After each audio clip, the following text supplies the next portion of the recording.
నమస్తే ఫ్రెండ్స్. ఆదరణీయ ప్రతిపక్ష హోదాలో ఉన్నటువంటి రాహుల్ గాంధీ గారు నిన్న పార్లమెంట్లో ప్రసంగిస్తూ అతనికి మర్యాద భంగమైనటువంటి మాటలు మాట్లాడారు. అది ఒక భారతీయ ప్రతిపక్ష సభ్యత్వం ఉన్నటువంటి వ్యక్తులు అలా మాట్లాడరు. ఇది ఎవరు ఏ సమాజం కూడా హర్షించదు. అతనికి ఇండియన్ కాన్స్టిట్యూషన్, ఇండియన్ పార్లమెంట్ అంటే ఇంకా ఏంటో తెలియట్లేదు. అతను ఇప్పుడు పొజిషన్లో ఉన్నటువంటి నరేంద్ర మోదీ గారు అది బ్యాక్ డోర్ నుంచి వచ్చేసారు అనుకుంటున్నారు.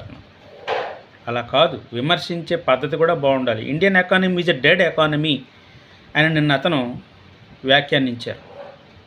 అది తప్పు, అలా మాట్లాడకూడదు. ఒక సగటు భారతీయుడిగా నువ్వు ఇక్కడ ఉంటూ బ్రిటిష్ పౌరసత్వం ఉన్న పాస్పోర్ట్ నీకు ఉందన్న సంగతి అందరికీ తెలుసు రాహుల్ గాంధీ. కానీ ఇంత దిగజారుడు వ్యాఖ్యలు మాత్రం పార్లమెంట్లో ఉండి చేయకూడదు. పార్లమెంట్ సభ్యత్వం ఉన్న వ్యక్తులు ఇలా మాట్లాడకూడదు. మీరు అలా అనడం సర్వత్రా ఖండించాలి.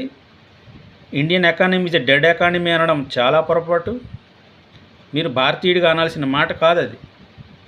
అర్థమైందా? మీకు పదవులు లేవని చెప్పి, మీకు దక్కాల్సిన కుర్చీలు దక్కలేదని చెప్పి మీరు ఏమన్నా నిందించవచ్చు. కానీ ఇలా మాట్లాడడం ఇది పద్ధతి కాదు. పద్ధతి వేరే విధంగా ఉంటుంది. మీరు కౌన్సిలింగ్ తీసుకోవాలి, మీకు ఇంకా ట్రైనింగ్ కావాలి, మీరు మేధావులు సలహాలు తీసుకొని మాట్లాడాలి. కానీ ఇష్టం వచ్చింది ఏది పడుతుంది మాట్లాడతామనేది అది కాన్స్టిట్యూషనల్ అవ్వదు.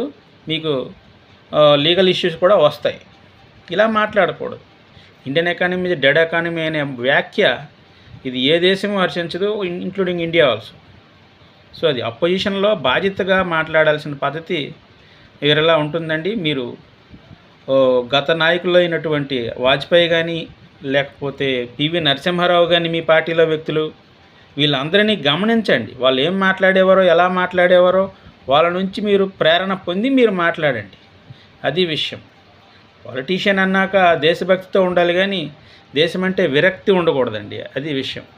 ఓకే అండి, బాయ్.